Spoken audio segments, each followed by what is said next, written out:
সবাইকে অভিনন্দন। যেহেতু আপনারা প্রিলিতে পাস করে ফেলছেন, অশেষ একটা 1 লেখা আছে আরকি। কনগ্রাচুলেশন 1। সেকেন্ড কনগ্রাচুলেশন আপনাদেরকে দেওয়া হবে যখন আপনারা রিকমেন্ডেড হবেন আরকি। এখানে স্যার আলোচনা করে গেছে, পরবর্তীতে আসিফ ভাইয়াও আলোচনা করবে। ওনারা অনেক সিনিয়র মানুষ। আমি আসলে আপনাদের মতোই একজন। জাস্ট কিছুদিন আগে শুধু রিকমেন্ডেড পেয়েছি। আমি শুধু আমার ভাইবা এক্সপেরিয়েন্সটা আপনাদের সাথে শেয়ার করব আরকি।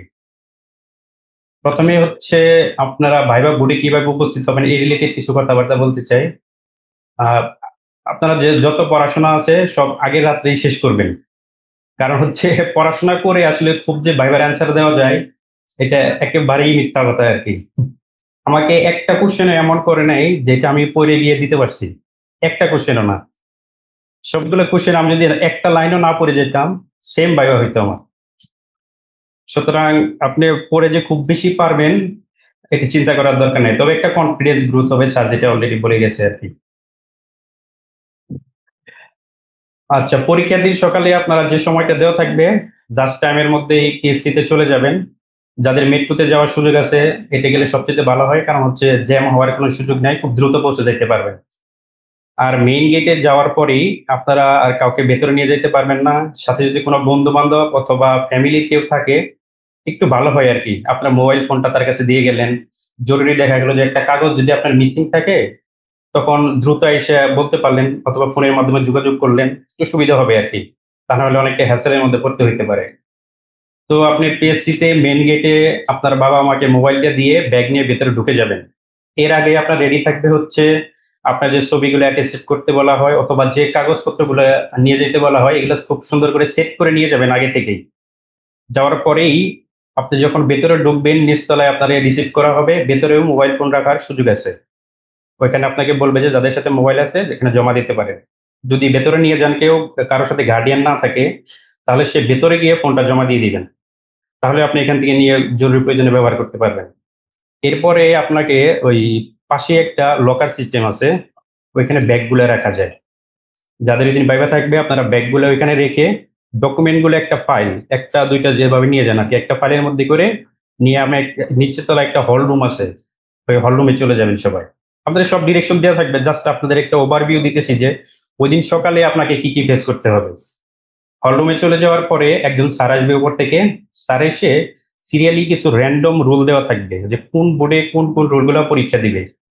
১৫ থেকে ২০ জন, যতজন করে হয় আরকি। রুলগুলো ডাকার পরে আপনাদেরকে সামনে নিয়ে লাইনে দাঁড় করাবে।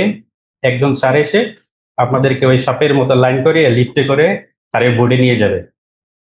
ওইখানে বসার পরে ভেতরে বসার সিট খুব একটা বেশি থাকে না। ওই যে অ্যাসিস্ট্যান্টের রুমটা। ওইখানে হয়তো ৫-৭ জন ১ম এ ঢুকে আপনাদের কাগজগুলা ৩ টা সেট নিবে, মেইন সেটটা নিয়ে নিবে। আর যদি কোন কাগজ মিসিং থাকে সেটাও বলবে। আর যদি কোন বেশি থাকে ওইটা আপনাকে ফেরত দিয়ে দিবে আরকি। তো আপনারা ওই কাগজগুলো দিয়ে ওখানে বসে থাকবেন। বাইরে যারা আছে পর্যায়ক্রমে তাদের ডেকে কাগজগুলো ভেতরে নিয়ে নিবে আরকি। এরপরেই হচ্ছে আপনার ভাইভাটা ধীরে শুরু হবে। এর আগে আপনার ড্রেস আপটা ঐরকম হইতে হবে। ছেলেদের যেমন সাদা শার্ট হলে সবচাইতে ভালো হয়। আর যারা রেগুলার পাঞ্জাবি পরেন ওকে। কালারটা যেন একটু শোভনীয় হয়, কোন উজ্জ্বল কোন কালার না হয়। মেয়েদের ক্ষেত্রে অনেককে দেখছি যারা এই বোরকা পরেন, এটা কোন সমস্যা নাই। কালারটা যাতে একটু ঠিক থাকে। কোন এক্সট্রা কালার না থাকে, এক কালার হইলে একটু শোভনীয় হইলো আরকি। আবার যখন আপনি পিএসসি ভাইভা বোর্ডে ঢুকবেন, অনেক রুমের দেখবেন দরজায় কিছুটা সমস্যা থাকে। দরজা খুলে না অথবা বের হওয়ার সময় দরজা লাগে না। এটা একটু খেয়াল করতে হবে। আমি আ জহিরুল ইসলাম ভূঁইয়া স্যারের বোর্ডে ভাইভা দিয়েছিলাম। ওই সময় দেখতে পাইছিলাম যে স্যার বিরক্ত হচ্ছে বারবার। অ্যাসিস্ট্যান্টকে ডেকে বলতেছে যে, "দরজাটা ঠিক করে দাও না কেন?" এটা আপনারা একটু খেয়াল রাখবেন। সুন্দর করে এটা গুছাবেন, ভেতরে ধাক্কা দিবেন, আবার বন্ধ করে দিয়ে গিয়ে বসবেন। আর ভাইভা বোর্ড থেকে আপনার টেবিলটা অনেক দূরে থাকবে। অনেক দূরে ওই যে কোভিড এর পর থেকে এই সিস্টেমটা করছে আরকি। আমাদের ফটোবোর্ডে ছিল। দেখা গেছে এখানে যদি ভাইবা টেবিল থাকে, তাহলে আপনার বসতে হবে একদম ওই পেছনে। এতটুকু দূর, এর চেয়ে বেশিও হইতে পারে। আমার কাছে মনে হইছে যে এর চেয়ে একটু বেশি। Viva board. হ্যাঁ, এটাই বলতেছি আমি। এই স্যার আপনাদের যে এই যে ভয়েস প্র্যাকটিসটা করাইলো, এটা খুব সম্ভবত এইজন্যই আরকি। এত দূর থেকে যাতে এই কথাগুলো শোনা যায় আরকি। আমাদের বোর্ডে যে ১ম ভাইবা দিছিল, চেয়ারটা থাকে খুবই ছোট একটা টেবিল থাকবে, ছোট একটা চেয়ার থাকবে। এখন ওইটা তো সামনে ছিল দরজার সাথেই। ও সর্বপ্রথম ভাইবা দিতে গেছে, ও তো আর জানে না যে কোথায় বসতে হবে। ও হাঁটতে হাঁটতে সামনের দিকে চলে আসতেছে যে এত পিছনে কি আমি বসবো নাকি? স্যারে বলতেছে, না না সামনে এসো না, ওইটা তোমার চেয়ার, ওইখানে বসো। তারপর থেকে আর কি তার ভাইবা শুরু হইলো। প্রথম দিকে যাদের ভাইবা থাকবে তাদের একটু বেশি সময় লাগবে, কিন্তু ভাইবাটা ইজি হবে, তুলনামূলক ইজি হবে। আর আমার ছিল সবার শেষে, ঝটপট আর কি 10 মিনিটে এটা সেটা বলে শেষ। ঠিক আছে, আমার কিছু ভাইবা কোশ্চেন আর আমাদের সাথে যারা 44তম বিসিএস এ ভাইবা দিছে তাদের কিছু বিসিএস কোশ্চেন আমি এখানে নিয়ে আসছি, এটা নিয়ে একটু আলোচনা করবো আর কি। দেখেন, ভাইভাতে ঢোকার পরেই কয়েকটা কোশ্চেন সবার জন্য কমন। আপনার নাম কি, কোথা থেকে পাস করেছেন, কবে পাস করেছেন, এখন কি করতেছেন। অনেকের উত্তর হবে যে আমি জিপি করতেছি, আবার অনেকের উত্তর হবে কি আমি কোর্সে আছি, আবার অনেকের উত্তর হবে স্যার আমি পড়াশোনা করতেছি শুধু। সুতরাং আপনার পরবর্তীতে কিন্তু এই কোশ্চেন থেকেই ভিতরে যাওয়া শুরু হবে ধীরে ধীরে। যারা জিপি করতেছেন তাদেরকে জিজ্ঞেস করবে যে জিপিতে কোন রুগীটা বেশি পান। এটা আমার ক্ষেত্রে হয়েছিল আর কি। যদি আমি কোর্সে আছি তবু বলছিল যে এত লম্বা সময় আপনি তো কোর্সে আছেন মার্চে থেকে, তাহলে এই লম্বা সময়টা কি করছেন। তখন আমি কিছু ক্লিনিকে ছিলাম অথবা কিছু জিপি করছিলাম, ওই আলোকে উত্তর দিয়েছি। তখন স্যারে বলতেছে যে কোন রুগীটা আপনি বেশি পান। এটা একদম কমন, মানে আমাদের বোর্ডে প্রায় 50% কেটে ধরছে যারাই বলছে জিপি করছে আপনি কোন রুগীগুলা বেশি পান। এরপরে থেকে হয়তো বিসিএর দিকে চলে যাবে। আমি বলছিলাম যে স্কিন ডিজিজ গুলা সাধারণত স্যার বেশি পাওয়া যায়। স্কিন দিলে ভেতরে গেলে তো আপনার দুইটা রোগ ধরবেই, একটা হচ্ছে টিনিয়া আর একটা স্ক্যাবিস। সাথে মেয়েদের যদি হয় তাহলে একনি ধরার সম্ভাবনা আছে। ঠিক আছে, আর যারা কোনো কোর্সে আছেন তারা সেই অনুযায়ী উত্তর দিবেন যে আপনি কোন সাবজেক্টে আছেন। স্যার যদি ওই সাবজেক্টে কিছু জানে তাহলে ভিতরে চলে যাবে। বিশেষ করে যদি গাইনি ম্যাডাম থাকে তাহলে নিশ্চয়তা দিতে পারি একটা দুইটার বেশি কোশ্চেন ইনশাল্লাহ করবে না স্যারে। কারণ ম্যাডামরা সাধারণত গাইনি ছাড়া অন্য কোশ্চেন গুলা তেমন করতে চায় না অথবা না পারে।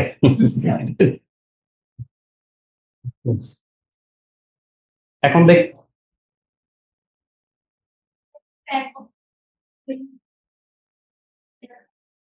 আপনি বলে দিবেন যে আপনি কোর্সে আছেন আর কি।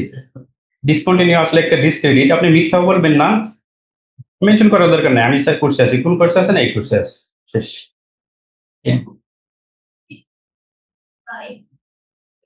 হ্যাঁ, এফসিপিএস হচ্ছে কি বোর্ডের যে চেয়ারম্যান থাকে উনি হচ্ছে আমাদের দেশের পার্সপেক্টিভে এফসিপিএসটাকে মানুষ বেশি চিনে। আমি যেমন বলছিলাম যে আমি স্যার এমএস রেসিডেন্সি কোর্সে আছি, চেয়ারম্যান স্যার তখন ডাক্তার ম্যাডামকে জিজ্ঞেস করতেছে আসলে এটা কি। তখন এটা জানে না, কিন্তু আপনি যখন এফসিপিএস বলবেন এটা সবাই চিনবে, এটা আপনার জন্য একটা প্লাস পয়েন্ট। আচ্ছা, এরপরে হচ্ছে ভাষা কোথায় থেকেও আপনার কোশ্চেনের ভেতরে চলে যেতে পারে। যেমন এখানে উল্লেখ করা আছে যে যাদের ভাষা ময়মনসিংহ, কালাদর একটু কমন। কালাদর সাধারণত সবার করতে হবে না, কিন্তু ময়মনসিংহ রিজনে যারা আছেন তাদের জন্য করে যাওয়া উচিত। জি, হ্যাঁ বলেন।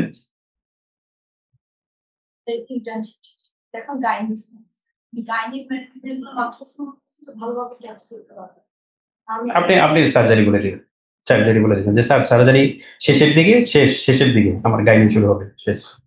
মিথ্যা বলার দরকার নেই, ভাইবা বোর্ডে কখনো মিথ্যা বলতে যাবেন না। তাহলে আপনার ফেসিয়াল এক্সপ্রেশন অথবা পরবর্তী কোশ্চেনের মাধ্যমে যদি কোনোভাবে ধরা খেয়ে যান যে আপনি মিথ্যা বলতেছেন, একটা অকওয়ার্ড সিচুয়েশনে পড়ে যাবে। আচ্ছা ঠিক আছে, হিল ট্যাক্টে যারা আছেন তাদের তো ম্যালেরিয়া মোটামুটি ধরবেন 90% শিওর। কারো বাসা যদি চিটাগাং হিল ট্যাক্টের দিকে হয় আর কি, ম্যালেরিয়া ধরার সম্ভাবনা অনেক বেশি। কারণ হচ্ছে এই ম্যালেরিয়া নিয়ে ওই অ্যাডমিনিস্ট্রেশন লেভেলে অনেক কাজ হয়তো, ওনারা মোটামুটি এর সম্পর্কে জানাশোনা থাকে। যারা ওই চেয়ারম্যান স্যার থাকে ওনারা প্রশাসন ক্যাডার অথবা পুলিশের যারা থাকে উচ্চতন কর্মকর্তা, ওনারা এইসব কাজগুলো করে আসার কারণে ওনারা যে বিষয়গুলো জানেন শুধু এইগুলো জিজ্ঞেস করতে পারে, আসলে এর বাইরে জিজ্ঞেস করার তেমন কিছু নাই। সামনে দেখতে পারবেন আরো। এরপর হচ্ছে আপনারা কোন বিষয়ে ক্যারিয়ার করতে চান, এর একটা ইম্পর্টেন্ট জিনিস। আর যারা অলরেডি কোর্সে আছেন তারা তো আসেনি, এর পাশাপাশি যারা হচ্ছে কোন বিষয়ে আপনারা ক্যারিয়ার করতে চান ওইখান থেকে অনেক বেশি কোশ্চেন হবে যদি ম্যাডাম স্যার ম্যাডাম জানে আর কি আগের মতো।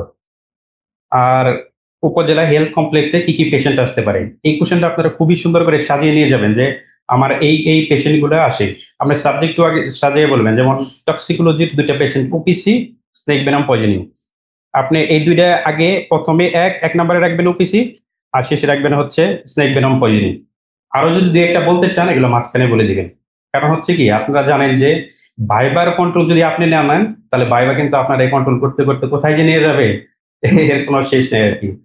এজন্য প্রথমে ওপিসি বলে দিবেন, হয় এটা থেকে কোশ্চেন করবে অথবা শেষে স্নেক ভেনম পয়জনিং থেকে কোশ্চেন করবে।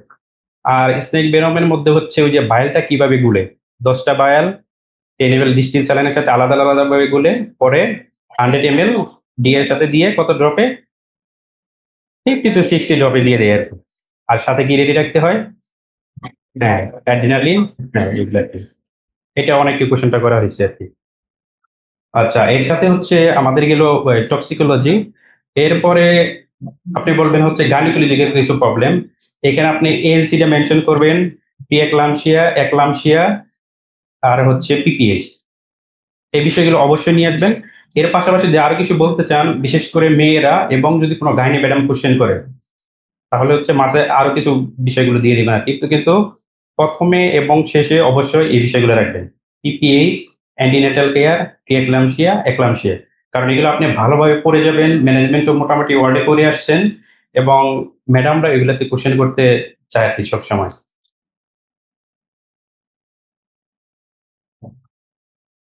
এখন এইটা হচ্ছে আমাদের বোর্ডের একজন ভাইকে কোশ্চেন করছিল যে, "আপনার কাছে একটা বুকে ব্যথা নিয়ে পেশেন্ট আসলো। আপনি কিভাবে অ্যাপ্রোচ করবেন?" আপনারা মনে হয় লিখতেছেন। সবচাইতে ভালো হয় এটা যদি আপনারা নিয়ে নেন আরকি। প্রেজেন্টেশন ভাইয়া দেওয়ার সুযোগ নাই? সবাইকে পিডিএফ দিয়ে দেওয়া যাবে না প্রেজেন্টেশনটা?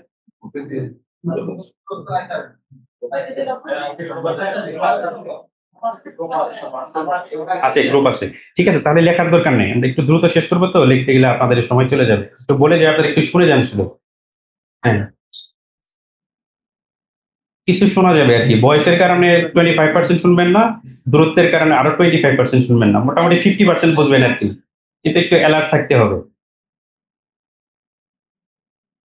অবশ্যই জিজ্ঞেস করবেন, "সরি স্যার, বুঝতে পারিনি।" এরকম করে আরকি পোলাইটলি।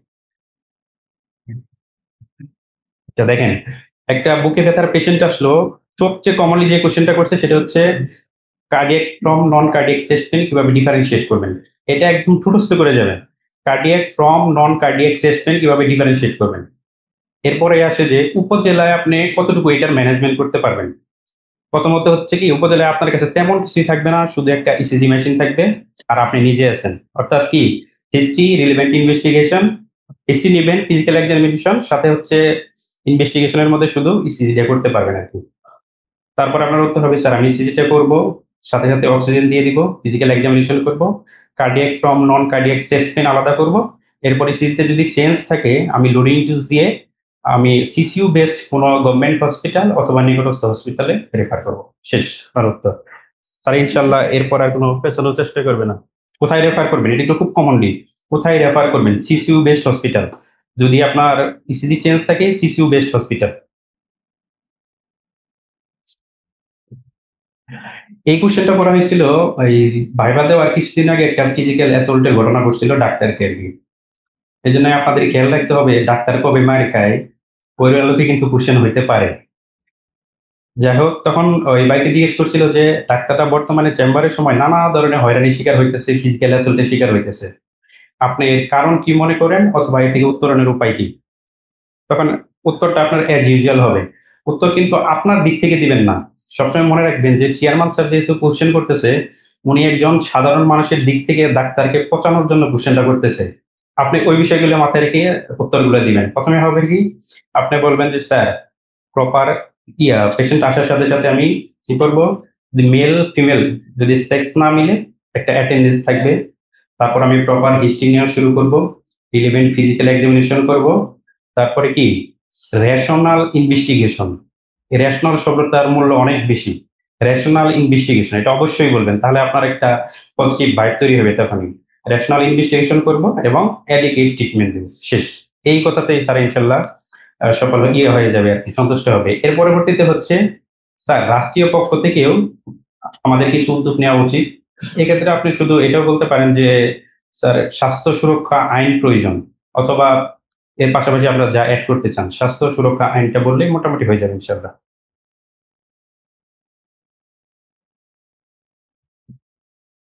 এরপরে যেটা জিজ্ঞেস করছিল 44 ভাইভাতে, একজন গরিব রোগী আপনার কাছে চিকিৎসা নিতে আসছে। আপনি এখন তার চিকিৎসাটা কিভাবে দিবেন? তার তো টাকা পয়সা একেবারেই নাই। সেম জিনিস। History taking, physical examination, minimum exam minimum investigation for diagnosis. Minimum investigation for diagnosis যেটা না হলেই নয় স্যার, এটা দিব। আর শেষে হচ্ছে স্যার ড্রাগ দেওয়ার ক্ষেত্রেও আমি চিন্তা করব কোন ড্রাগটা তুলনামূলক কম দাম কিন্তু ভালো ইফেক্ট।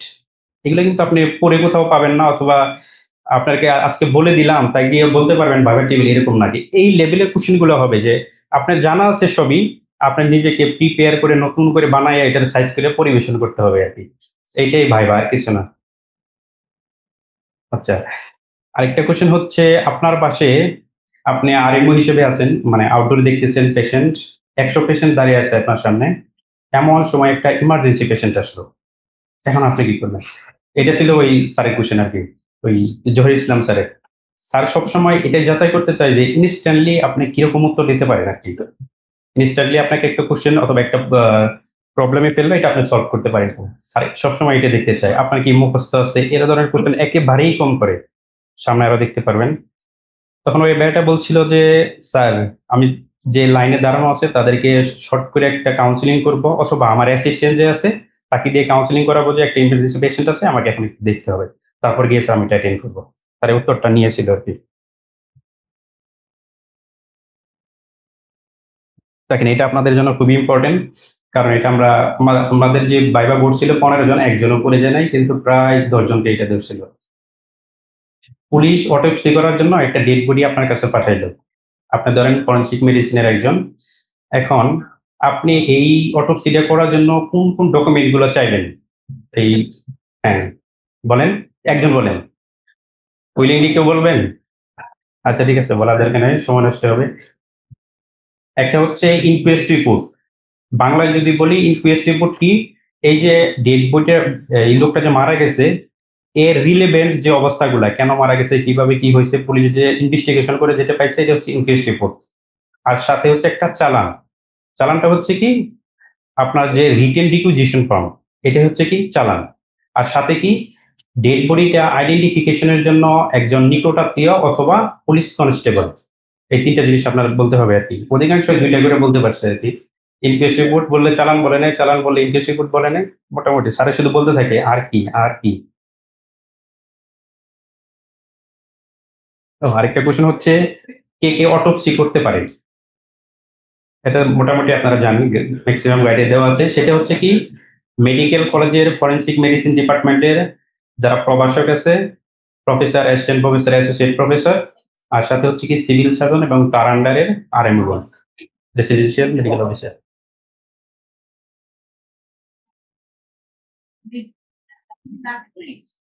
হ্যাঁ হ্যাঁ, রিফিউজ করবেন হচ্ছে এই ডকুমেন্ট গুলো যদি না থাকে। আরেকটা রিফিউজ করার সুযোগ আছে, সেটা হচ্ছে পেশেন্ট যদি রাতের বেলা আসে, আপনার প্রপার ডে লাইটের জন্য আপনি অপেক্ষা করবেন, তখন আপনি এটা রিফিউজ করতে পারেন যে সকালে করবো আর কি। এই কোশ্চেনটা আমাকে করছিল এই জহির ইসলাম স্যার। 6 বছরে একটা বাচ্চা ধর্ষণ হওয়ার পর আপনার কাছে নিয়ে আসলো। দেখেন কেমন কোশ্চেন। আপনি ঢুকছেন, আমার এটা প্রথম কোশ্চেন দিয়ে শুরু করছে। 6 বছরে একজন বাচ্চা ধর্ষণ হওয়ার পর আপনার কাছে নিয়ে আসছে, বাচ্চাকে কি করবেন? প্রথমে তো বুঝতেই পারি না কি বলবো। যাই হোক শুরু করলাম স্যার। প্রথমে পেশেন্ট কোনো জরুরি অবস্থায় আছে কিনা, এমার্জেন্সি কোনো কন্ডিশন থাকলে ওইটা প্রথমে রিলিভ করবো, কোনো ব্লিডিং থাকলে, শকে থাকলে প্রাইমারি ম্যানেজমেন্ট করব। এরপর হচ্ছে স্যার দর্শনের কোনো আলামত যাতে নষ্ট না হয় সেদিকে খেয়াল রাখবো, ওয়ান স্টপ ক্রাইসিস সেন্টারে রেফার করবো।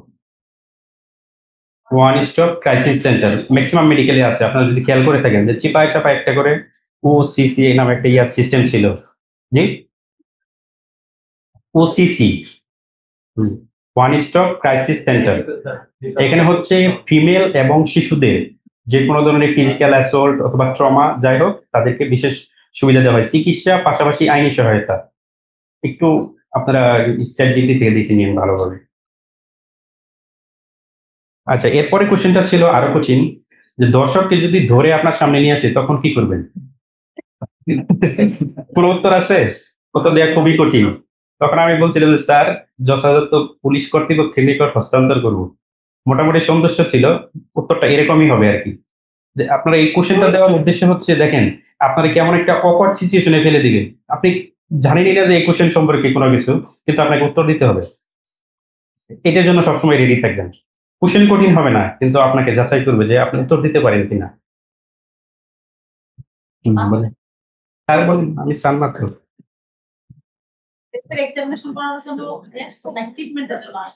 না না, শুধু আপনাকে বলবে যে উপজেলায় নিয়ে আসছে, সে তো সবকিছুর জন্য নিয়ে আসছে। না না, আপনি তো ট্রিটমেন্ট দিবেন না। আমি কি বললাম, প্রথমে হচ্ছে যদি কোনো ইমার্জেন্সি কন্ডিশন থাকে এটা রিলিভ করলেন। দর্শনে কোনো আলামত যাতে নষ্ট না হয় সেদিকে খেয়াল রাখবেন। প্রাথমিকভাবে আপনি ইনজুরি লিখে রাখবেন না, এটা লিখে রেফার করবেন ওয়ান স্টপ ক্রাইসিস সেন্টারে। এটা তো প্রসিডিওর, তো আপনি তো এত কিছু জানেন না এখন, উপজেলায় তো জান নাই, এগুলো নিয়ে পেছাবে না। না, উপজেলাতে থাকে না। প্রথম দিকে বিভাগীয় হসপিটাল গুলোতে ছিল, এখন খুব সম্ভবত জেলা লেভেলেও চলে আসছে ওয়ান স্টপ ক্রাইসিস সেন্টারটা।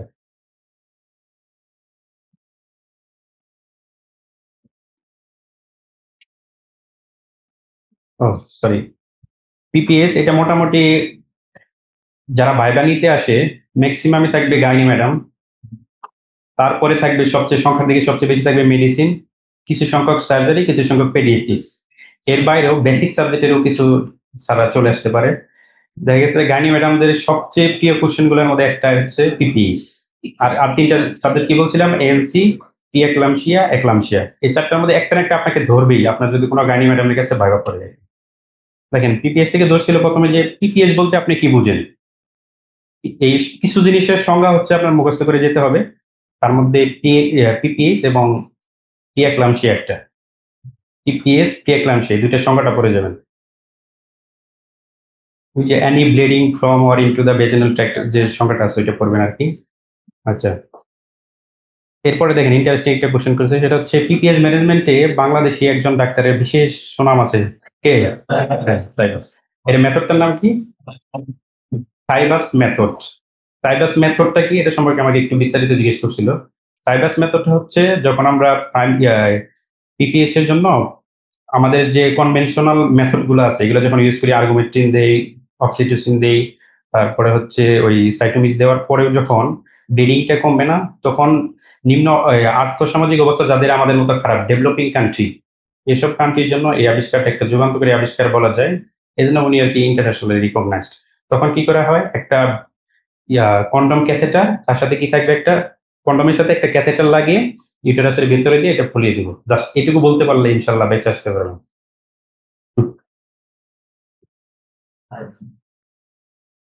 আচ্ছা দেখেন, আপনি ইমার্জেন্সিতে বসে আছেন, এমন সময় এক মহিলা আসলো তার বাচ্চাকে নিয়ে, 14-15 বছরের মেয়েকে নিয়ে, ছেলেকে নিয়ে না, মেয়েকে নিয়ে আসছে। মেয়েটির আগামীকাল পরীক্ষা। এমন সময় সে কমপ্লেন করতেছে সিভিয়ার রেসপিরেটরি ডিস্ট্রেস। আপনার ডায়াগনোসিস কি? সবাই জানেন, এটা কমন কোয়েশ্চেন আছে। Conversion disorder. মেইন কোয়েশ্চেনটা হচ্ছে আপনি কি কি ট্রিটমেন্ট দিবেন এটা তো জানেনই। এখানে ওই হাইপোক্যালসিমিয়ার বিষয়টাও নিয়ে আসবেন, যে হাইপার ভেন্টিলেশনের কারণে মেটাবলিক অ্যালকালোসিস হয়ে হাইপোক্যালেমিয়া হয়ে যেতে পারে, এই জন্য টিটানি হয়ে যেতে পারে। এই ট্রিটমেন্ট যা অ্যাজ ইউজুয়াল আপনারা পড়ছেন এটা দিবেন। সাথে হচ্ছে কাউন্সিলিং কি করবেন,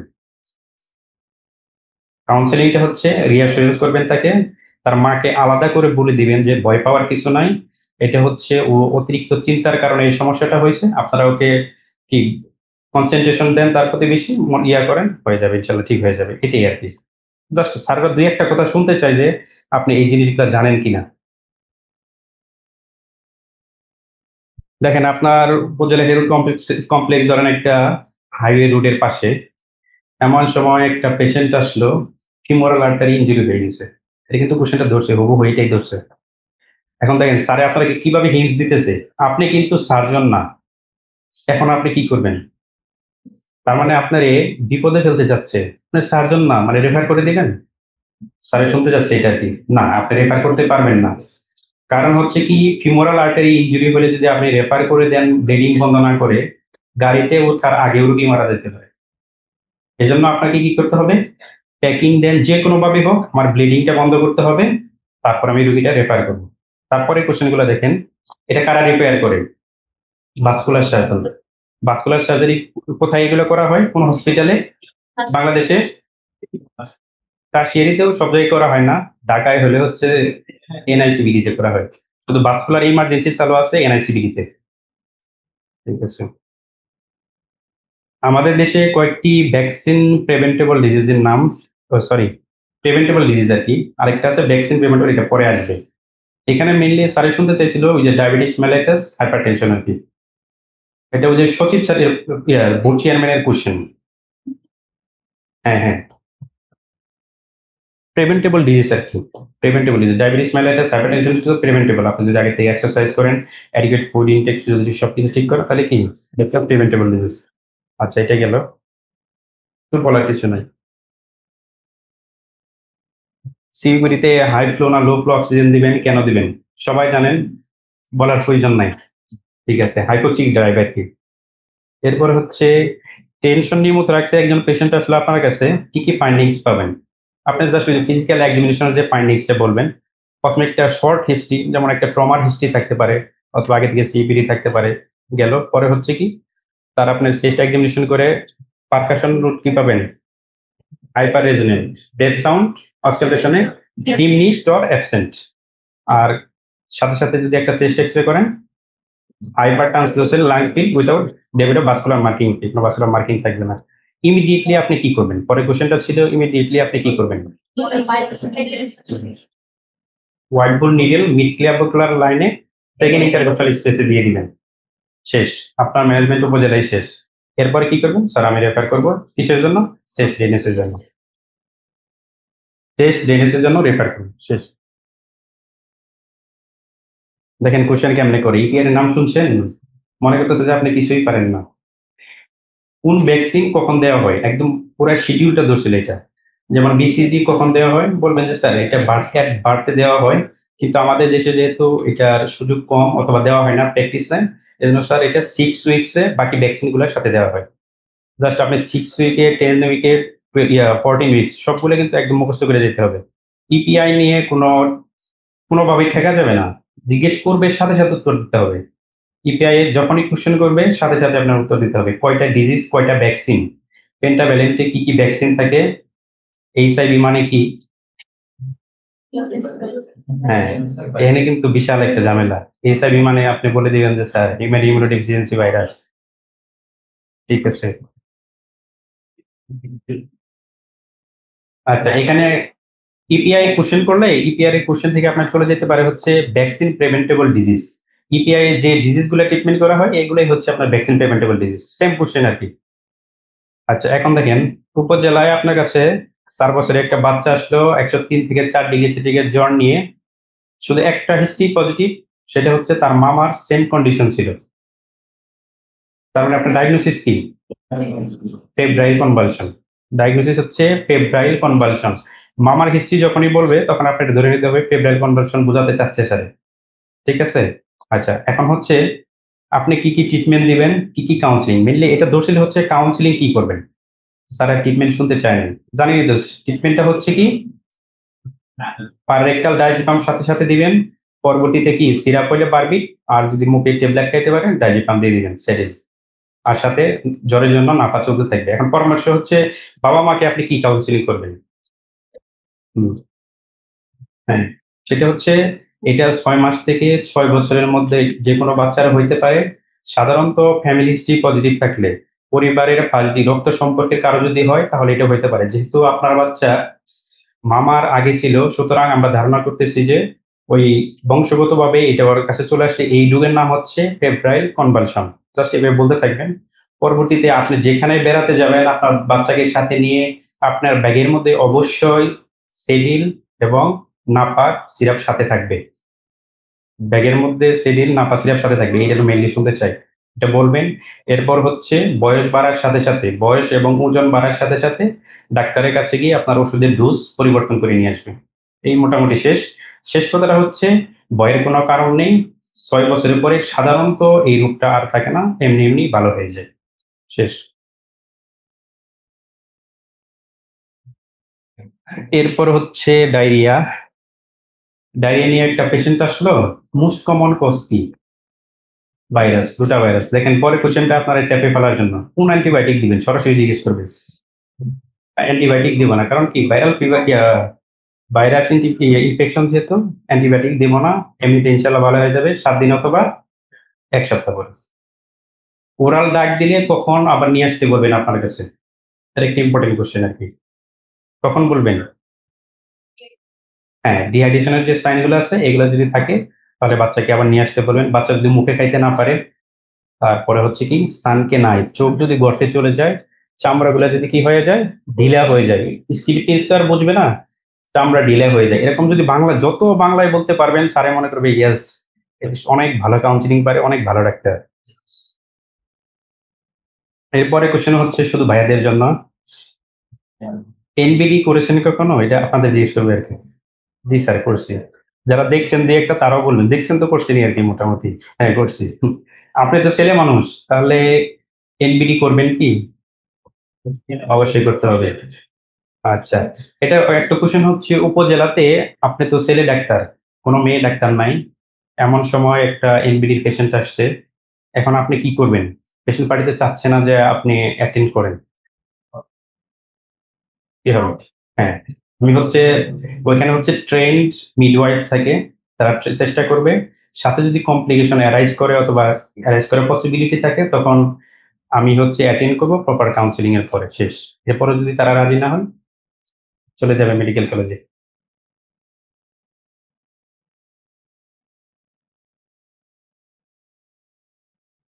আচ্ছা এই কোয়েশ্চেনটা ওই আগের একটা কোয়েশ্চেনের মতোই যে ওই যে ফিমোরাল আর্টারি যেটা আপনার স্বাস্থ্য কমপ্লেক্স হাইয়ের পাশে আরটির একটা পেশেন্ট আসছে।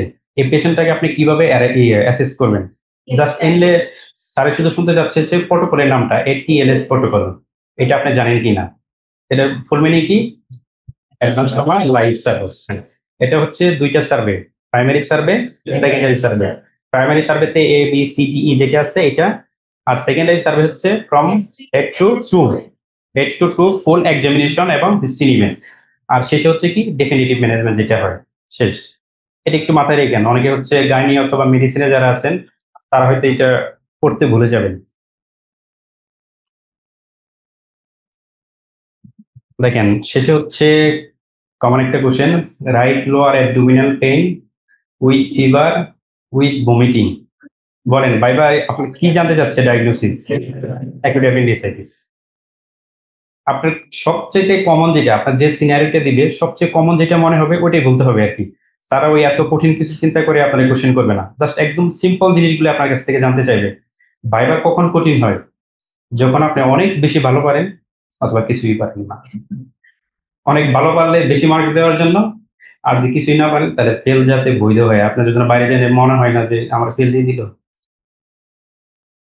আচ্ছা এখন হচ্ছে কি ইনভেস্টিগেশন দিবেন? আচ্ছা তার আগে হচ্ছে ক্লিনিক্যালি কিভাবে ডায়াগনোসিস করবেন? ক্লিনিক্যালি এটা জিজ্ঞেস করছিল। ক্লিনিক্যালি হচ্ছে কি ১ম এ হিস্ট্রি তো বলবেন এই ৩ টা জিনিস। তারপর হচ্ছে ক্লিনিক্যাল এক্সামিনেশন, নেক ব্যান্ডেজ, পয়েন্ট টেন্ডারনেস আর সাথে হচ্ছে এটি মোটামুটি আমাদের ডায়াগনোসিস হয়ে যাবে। আর রিলেভেন্ট ইনভেস্টিগেশন পরে আমরা শুরু করব। কি দিবেন? সিবিসি দিব, আল্ট্রাসোনোগ্রাম দেব, তারপরে ইউরিনারি। এটা মাস্ট বলতে হবে। এই ৩ টা হচ্ছে মাস্ট। এর পরবর্তীতে আপনি কিছু বললে রিলেভেন্ট বলবেন, নাহলে নাই। একটা এক্স-রে হয়তো বলতে পারেন। আর এর পরে জিজ্ঞেস করছিল হচ্ছে এই ডিডি কি হইতে পারে? মেল ফিমেল এর ডিডিটা একটু ভালোভাবে দেখে নিন। হ্যাঁ, ফিমেলের সবচাইতে বেশি ওই ডিডিগুলো একটু দেখে নিন। এরপরে কোয়েশ্চেনটা ছিল হচ্ছে যদি এই অ্যাপেন্ডিসাইটিসটা লাম্প হয়ে যায় তাহলে কবে অপারেশন করবেন? আপনার হচ্ছে কনজারভেটিভ ট্রিটমেন্ট দিবেন ৬ সপ্তাহ পরে, ৬ থেকে ৮ সপ্তাহ পরে অপারেশন করবেন আরকি।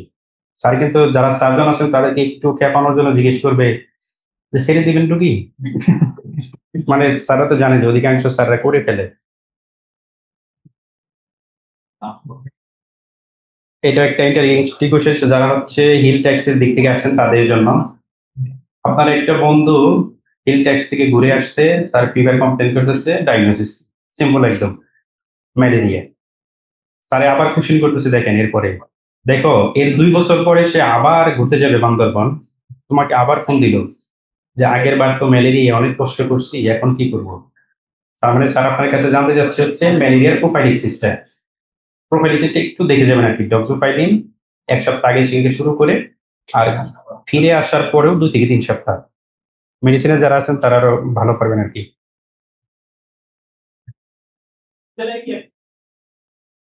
উপজেলায় যে কেসগুলো সাধারণত হয় না, আপনার হচ্ছে ওই স্পাইনালের যেটা সাবঅ্যারাকনয়েড ব্লকের কেসগুলো সাধারণত হয়।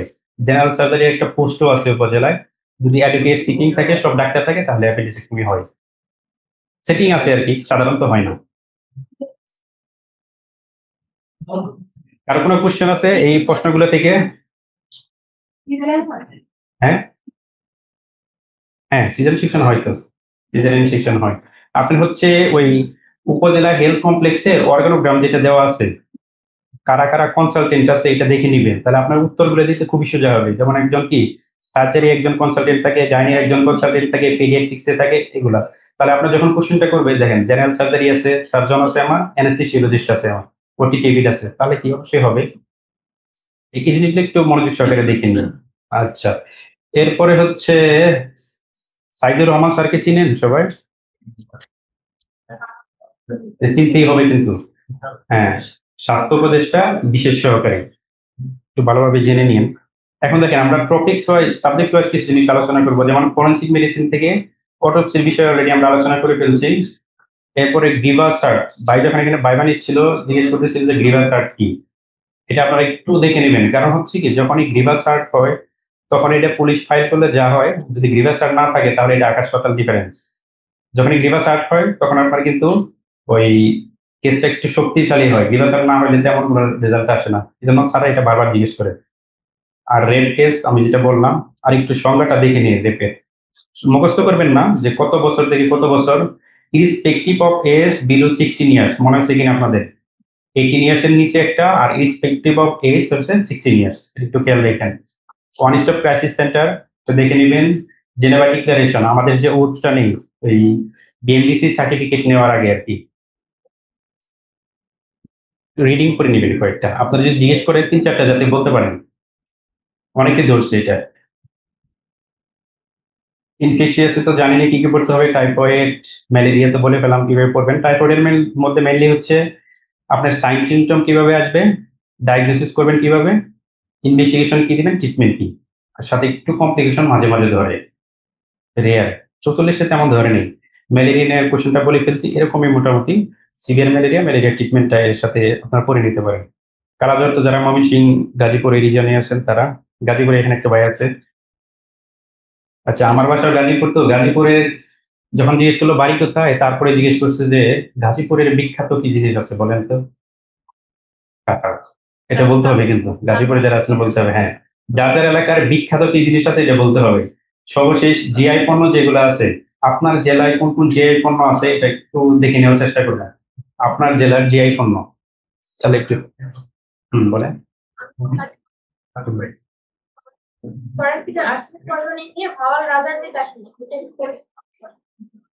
স্যার যদি অনেক বেশি ইতিহাস পড়ে, ইতিহাস পড়ার অভ্যাস থাকে, তাহলে হয়তো ধরতে পারে, কিন্তু রেয়ার আর কি, রেয়ার। একটু রিডিং দিয়ে নিলেন এখন, দু একদিন আগে একটু রিডিং দিয়ে নেন। আপনি যে বিষয় পারবেন, স্যারকে চাইবেন যে কোনো ভাবে ঘুরিয়ে ফিরিয়ে ওইটাই ওইখানে নিয়ে ফেলানো যায় কিনা, তাহলে কি সহজে কিছু সময় কাটাইতে পারবেন। জি, হ্যাঁ অবশ্যই বলবেন, আপনার এলাকার বিখ্যাত লোক। ওইটা পরে জিজ্ঞেস করে নেন, সবাই আছে তো, আপনাদের শুধু গাজীপুর। আচ্ছা, ডেঙ্গু সম্পর্কে আপনাদের বিস্তারিত জানতে হবে, এটা তো জানেনই। ডেঙ্গুর সাইন সিমটম কবে NS1 দিবেন, IgM কবে, IgG কবে। 3 দিন পর্যন্ত হচ্ছে কি NS1, পরবর্তীতে আমরা আবার 3 দিনের পর থেকে সবগুলো একসাথে দিয়ে দিই। ঠিক আছে, আর এটা সব ক্লিনিকে এখন একটা প্যাকেজ হিসেবে পাওয়া যায়। NS1, IgG, IgM, CBC সহ একটা প্যাকেজ করে দিছে ওরা, কম দামে আর কি। এটা অনেক সময় স্যারা জিজ্ঞেস করে যে এটা জানেন কিনা। ডেঙ্গু প্রোফাইলিক্সিসের একটা টেস্ট। তারপর হচ্ছে ডেঙ্গুতে আপনার fluid management, dengue shock syndrome, danger sign. Danger সাইনটা ইনভেরিয়েবলি ধরে ডেঙ্গুতে, ডেঞ্জার সাইন বিশেষ করে ঢাকায় যাদের বাড়ি তাদের কিন্তু ধরার সম্ভাবনা অনেক বেশি। টক্সিকোলজি আগেই বলে ফেলছি, কিছু পয়জনিং এবং স্নেক বাইট, দুইটা প্রথমে এবং শেষে রেখে মাঝখানে হয়তো দুই একটা বলবেন। কমনলি আপনি এই দুইটাই বলবেন, হয়তো কেরোসিন পয়জনিং এর পরে বলতে পারেন, কারণ কেরোসিন পয়জনিংতে তেমন কোনো কোশ্চেন নাই। হয়তো জিজ্ঞেস করবে স্টোমাক ওয়াশ দিবেন কিনা, দিব না, জানি উত্তর। কেন, নিউমোনিয়া হতে পারে, অ্যাসপিরেশন, সাথে ট্রিটমেন্ট কি অবজারভেশন ফর 24 আওয়ার্স। আর ওপিসি এর সাইন সিমটম করবেন, অ্যাট্রোপিনাইজেশন কিভাবে দেখে, তারপরে অ্যাট্রোপিনটা কিভাবে দেওয়া হয়, উপজেলায় আপনার মেডিকেল কলেজে কখনো দিচ্ছেন কিনা। আমার মনে হয় যারা দেন নাই? হ্যাঁ, পরীক্ষাটা দেওয়া যারা দেন নাই তার আশেপাশে যারা দিছে তাদের কাছ থেকে জেনে নিন যে ওই ভাইরাল ভাঙতে কি অবস্থা হয়ে যায় আরকি। আর স্নেক বাইটে বলে ফেলছি যে কিভাবে ওইটা করলে এটা মেবি জিজ্ঞেস করে।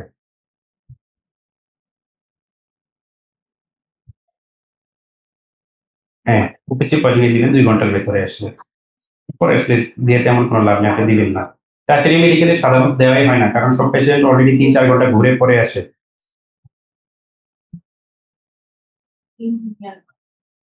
না ওইটা বাদ দেন। আপনি তো বলে দিবেন, স্যার যদি কোয়েশ্চেন না নেয়, বলবেন সরি স্যার। যেকোনো কোয়েশ্চেনই স্যারে ডিফিউজ করতে পারবে। আপনি বলবেন সরি স্যার। আপনি সবসময় সারেন্ডার করবেন স্যারের কাছে। আমার এক ভাই ছিল ওই আমাদের সাথে কোর্সে আছে। উনি একটা স্যারে কোয়েশ্চেন করছিল যে, একটা দেশের নাম নিয়ে একটা রোগের নাম বলেন। বলেন তো কেউ পারবেন? সবার আগে কে পারবেন দেখি? কি বলেন? দেশের নাম নিয়ে রোগের নাম। জাপানি স্যার কেউ। ওই ভাইটা তখন পারছিল না। আরেকটা হচ্ছে স্প্যানিশ ফ্লু আছে। ২ টা আরকি। আরে ভাইয়া কিছুক্ষণ পরে হাত তুলে বলছে, "স্যার মনে পড়ছে।" তখন স্যার রেগে গেছে। যে, "আপনার কাছে তো আমি সব জানতে চাইনি। আপনি পারেন না ঠিক আছে চলে গেছে। এখন আবার আপনি হাত তুললেন কেন?" আপনারা যদি পারেন একটু দ্রুত বলার চেষ্টা করবেন। যদি সময় চলে যায় সাইলেন্ট থাকবেন, দরকার নেই। কারণ হচ্ছে ভাইভাতে আপনার সব পারার কোনো প্রয়োজন নেই। জাস্ট স্যারের মতো আপনি আগাইতে থাকবেন। জাস্ট আপনার যাতে কোনো নেগেটিভ পয়েন্ট ধরা না পড়ে। নেফ্রোলজি থেকে একদমই কম কোয়েশ্চেন হয়। হয় না বললেই চলে। Just common kidney disease, UTI ধরতে পারে, ইউটিআই এর অর্গানিজম, সাথে হচ্ছে ফিমেলের ইউটিআই কেন বেশি হয়। আর অ্যান্টিবায়োটিক তো আমরা সবাই মোটামুটি ইউজ করছি। সাথে হচ্ছে নেফ্রোটিক সিনড্রোম। নেফ্রোটিক সিনড্রোম কিভাবে ডায়াগনোসিস করবেন? স্পেসিফিক ট্রিটমেন্ট কি? নেফ্রোটিক সিনড্রোম স্পেসিফিক ট্রিটমেন্ট কি? স্টেরয়েড এটাই ছিল। ঠিক আছে। এটার ডোজটা অনেক সময় জিজ্ঞেস করে। ঠিক আছে। আর হচ্ছে ওই যে 3.5 গ্রাম 24 আওয়ার ইউরিনারি প্রোটিন। আর এটা বাচ্চাদের ক্ষেত্রে কি? দেখি। ওটা কিন্তু সবার জন্য 3.5 গ্রাম না। বাচ্চাদের জন্য আলাদা ডোজ। আর এলিয়েন ভার্সাস নেফ্রোটিক সিনড্রোম। আচ্ছা, কার্ডিওলজিতে আমরা এমআই অলরেডি আলোচনা করে ফেলছি। কি কমপ্লেইন নিয়ে আসতে পারে? Feeling of impending death. মরার মতো একটা অবস্থা। সে মনে করবে যে আমি মারা যাচ্ছি। এটাও জিজ্ঞেস করছিল একজনের। এই কার্ডিওলজি থেকে স্যারটা ছিল। হ্যাঁ, আপনার ইসিজি চেঞ্জ থাকলে central chest pain, cardiac chest pain থাকলে আপনি লোডিং ডোজ দিয়ে পাঠায় দিবেন।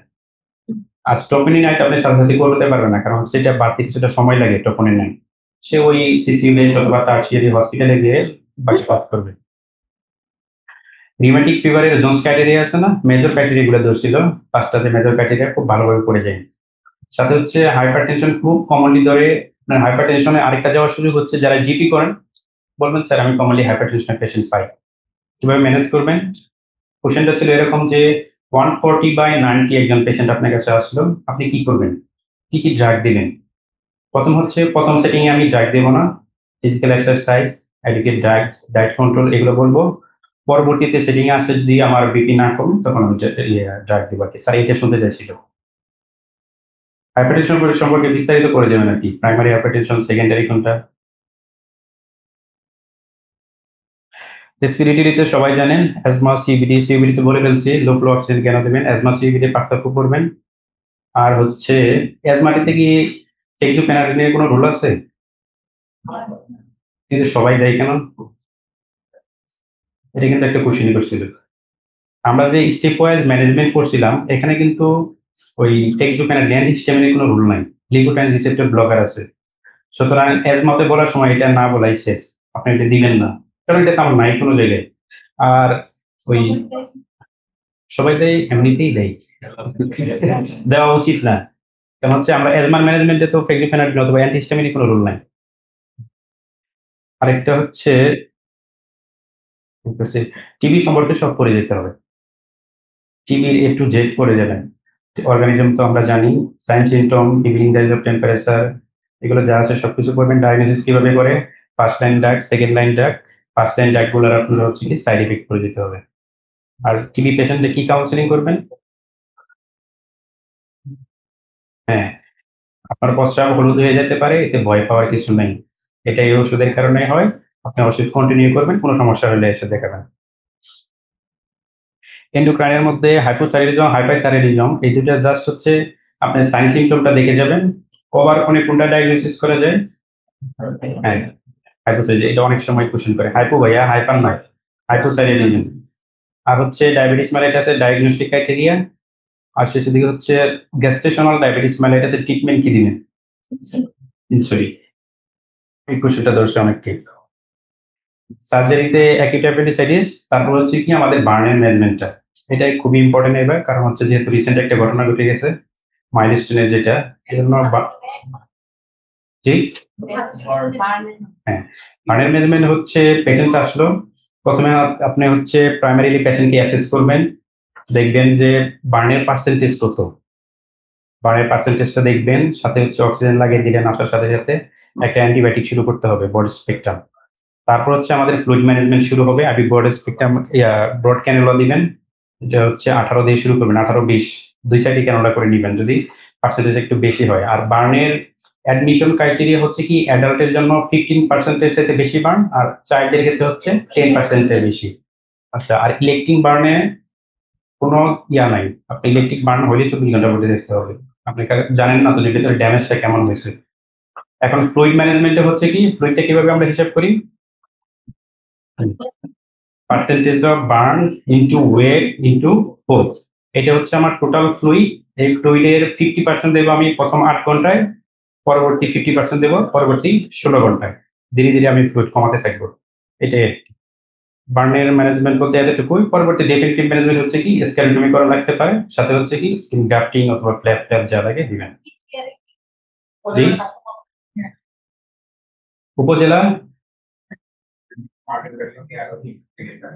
হ্যাঁ দেখেন উপজেলা স্বাস্থ্য কমপ্লেক্সে দেখেন আপনি বার্নের যে ম্যানেজমেন্ট গুলো বলছি সবকিছু অ্যাভেলেবল, সবই অ্যাভেলেবল, আপনি সবকিছু করতে থাকবেন। আসলে প্রথমে অ্যাসেস করলেন, অক্সিজেন দিতে থাকবেন, তারপরে হচ্ছে কি করবেন, ব্রড স্পেকট্রাম অ্যান্টিবায়োটিক শুরু করবেন, ফ্লুইড ম্যানেজমেন্ট দিতে থাকবেন।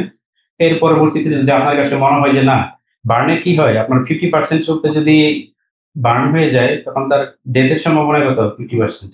তার মানে কি এর ডেথ রেট অনেক বেশি, তখন হয়তো আপনি রেফার করতে পারেন। স্যার এইভাবে বলে দিবেন আর কি, স্যার আমি উপজেলায় মোটামুটি ম্যানেজমেন্ট করবো, পরবর্তীতে যদি লাগে পেশেন্টের অবস্থা ডিটেরিয়েট করে তখন আমি রেফার করবো। লোকাল,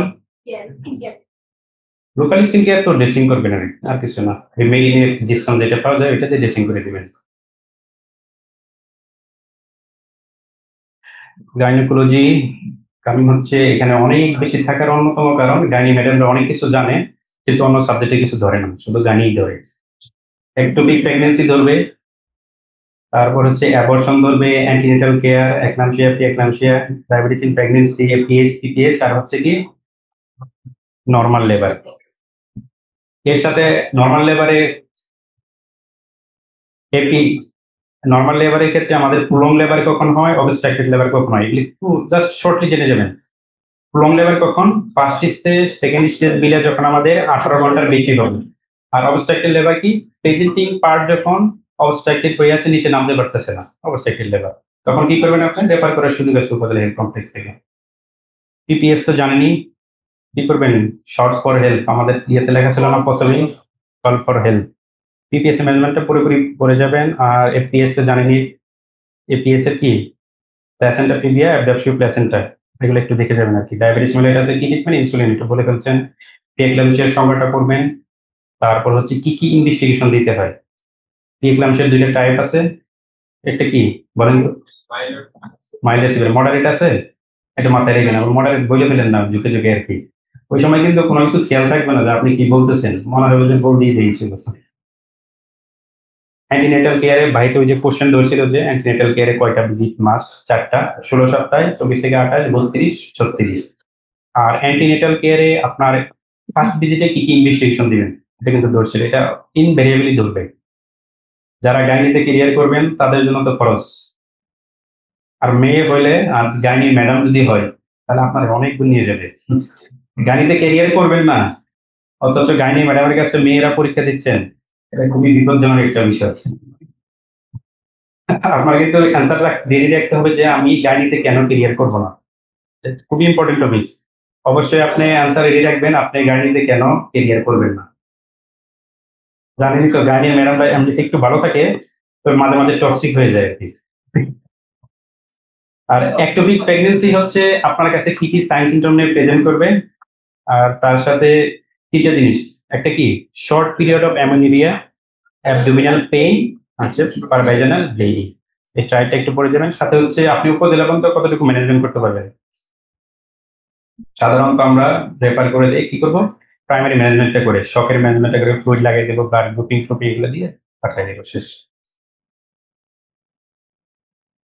নিউরোলজিতে হচ্ছে স্ট্রোক, আপনি স্ট্রোকের ডেফিনিশন, আর এখানে একটা সিনারিও দিয়েছিল, সেটা হচ্ছে একটা পেশেন্ট রাতে ঘুমের মধ্যে শুয়ে আছে, ভালোভাবে শুয়ে ছিল, হঠাৎ করে সকালে উঠে দেখলো তার ডান হাত ডান পা নাড়াতে পারতেছে না। ডায়াগনোসিস কি আপনার? স্ট্রোক। কোন টাইপের স্ট্রোক? এটাই জানতে চাই যে আপনি ইসকেমিক আর হ্যামোরেজিক বুঝতেছেন কিনা। আর মেনিনজাইটিসের হচ্ছে এজ অনুযায়ী অর্গানিজম, এজ অনুযায়ী কোন এজে কোনটা মোস্ট কমন আর কি।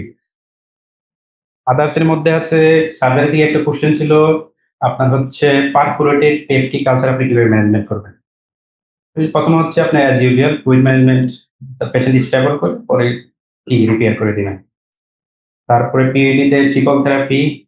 স্কিনের মধ্যে কমনলি হচ্ছে আপনি স্ক্যাবিস আর টিনিয়া পরে গেলেই হবে, সাথে সাথে একটু দেখে যাবেন শুধু একনি আর সোরিয়াসিসটা একটু দেখেন।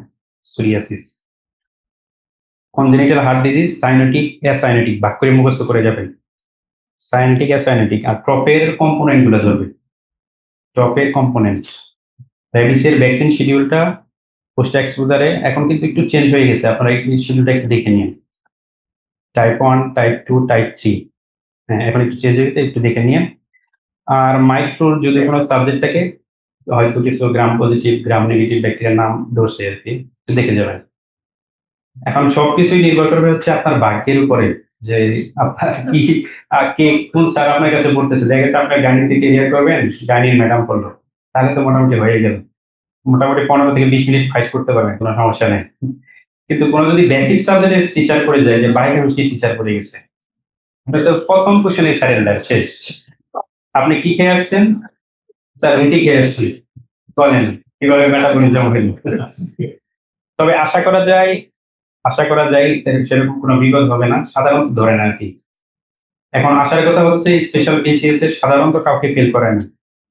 আবার একটা সংখ্যা আছে 44 বিসিএস এর প্রায় 1500 ভাইবা পরীক্ষার্থী ফেল করছে। এটা আগে কোনো বিসিএস এ হয়নি। এখন স্যাররা এটা মাথায় রাখতে পারি কিনা যে আমি জেনারেল বিসিএস না নিয়ে স্পেশাল বিসিএস নিচ্ছি, একটু সাবধান থাকবেন আর কি। আপনার আগে থেকে যা রেডি করা যায় কাগজপত্র, আপনার ড্রেস আপ, এগুলো তো যাতে একদম 100%, কোনো কথা নাই। আপনি জাস্ট টাইমে গিয়ে পৌঁছাবেন, আপনার ড্রেস আপ রেডি থাকবে, কাগজপত্র রেডি থাকবে, এগুলোতে যাতে কোনো ঝামেলা না হয়।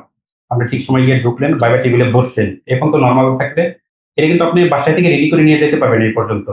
তারপরে না আপনি কোশ্চেনে যাবেন, কোশ্চেনে মোটামুটি পারলে ইনশাল্লাহ ভালো হয়ে যাবে। সবার জন্য শুভকামনা থাকলো।